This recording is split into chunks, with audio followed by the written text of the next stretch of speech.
In this video, I'm going to share with you 3 steps to overcome anxiety in an audition. In this other video, I got 1,300 views, and this was covered on anxiety and how to manage more effectively. This is Jed's testimonial working with me. We helped to get him really great results to manage anxiety more effectively. Before starting Natasha Rose Mills' mindfulness sessions, I was in a deep pit of despair. I felt like there was just no way of getting out and just no hope at all. But at this point in time now, after doing quite a few sessions with her, I have a better understanding of myself, and now I understand how other people think and have that feeling where there's no need to worry at all. At this point, I'm very excited to see how far I can take myself after the sessions and what else they have in store for me.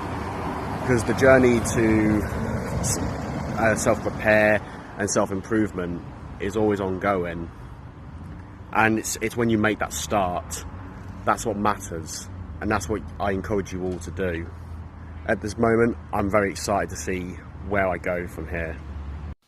Have you ever gone into an audition where you felt really anxious and suddenly you're forgetting your lines and you just don't know what to do because you've got the chitter chatter within your brain as well telling you that you're not good enough? That person's just gone in and you start comparing yourself to that other person. Put it in the comments below if you've had experiences like that, which is totally normal. We do have those experiences, and there's nothing wrong with you. It's just that it's part of the negative bias that we all have and that we all experience.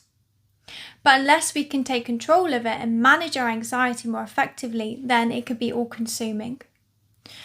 So let me tell you about my own story of anxiety throughout my life. I've suffered with anxiety since I was really young, and it controlled my life. At that time, in social situations, I was very anxious. And going into an audition as well, making me feel very anxious and forgetting lines and comparing myself to other people, exactly what we do. And I let that define me. And because of that, what I did is I stopped going. I stopped putting myself out there. Because when we feel that level of anxiety, unless we can take control of it, it can be all-consuming and take over our lives.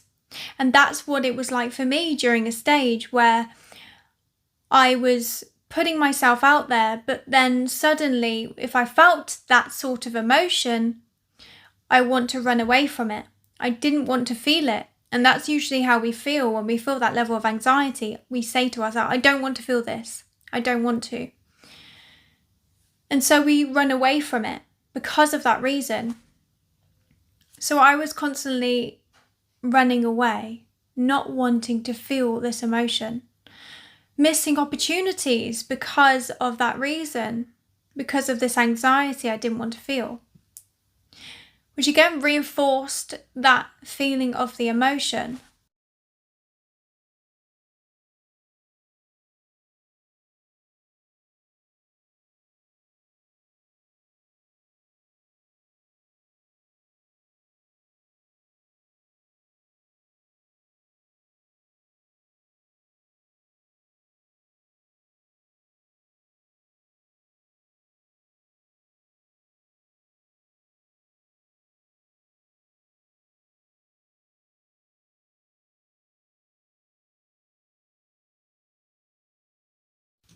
Step 1, diaphragmatic breathing.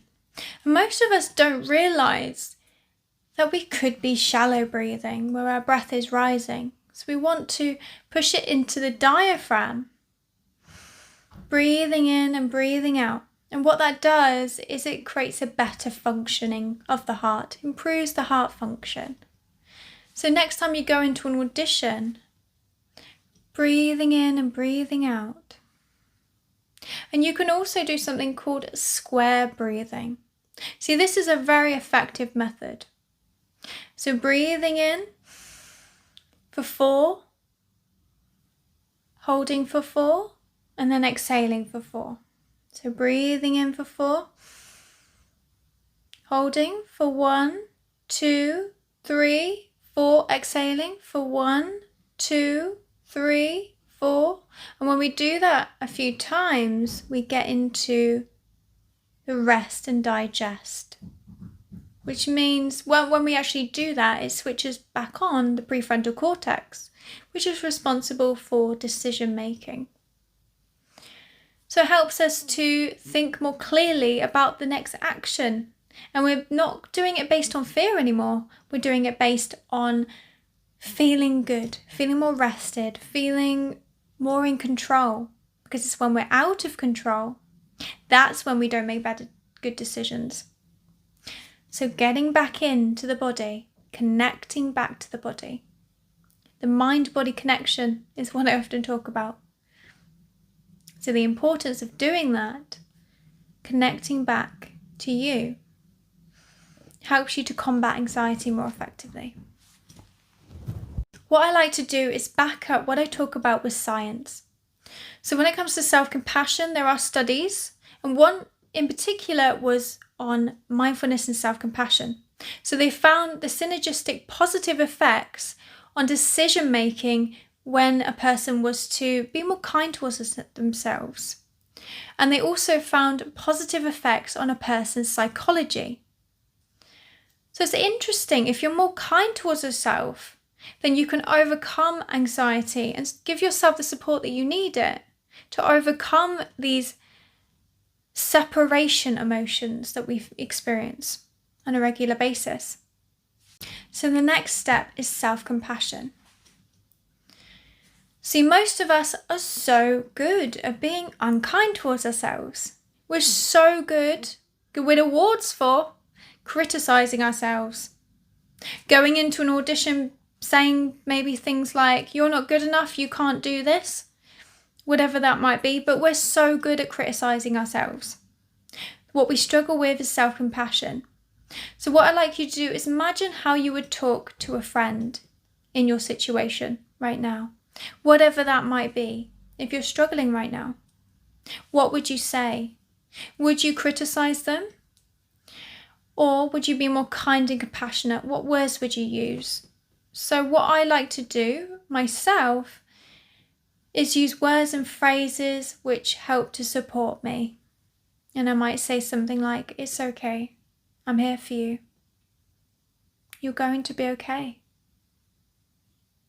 I've got you. You're not alone. And these words and phrases are very self-soothing, and they really help in the times that you need it the most.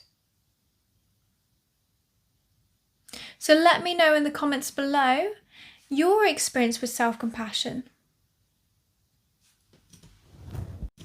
So another step is acknowledging and letting it be. Just letting it be just as it is. And you might think, if I let it be just as it is, it's not going to change. I'm not going to feel any different. But what happens is, when we don't, we end up beating ourselves up. We can be very harsh and judging, as I mentioned before. And we might even say to ourselves, even if we say, I don't want to feel this, we're still reinforcing the same emotion and causing resistance, which makes us feel that emotion more intensely. So what we want to do is just create more space, just breathing space. And again, connecting back to the breath, breathing in. For watching the video today, please like, share and subscribe. And watch the next video on how to overcome rejection in an audition. So if you want to improve anxiety, you want to manage more effectively stress, also learn the steps on how to manage more effectively when it comes to rejection, motivation, self-compassion, self-awareness, might be, come and join my Facebook group, which is Mindful Actors and Empowerment Group. And I'll leave it in the comments below. Hope to see you there soon. See you on the next video.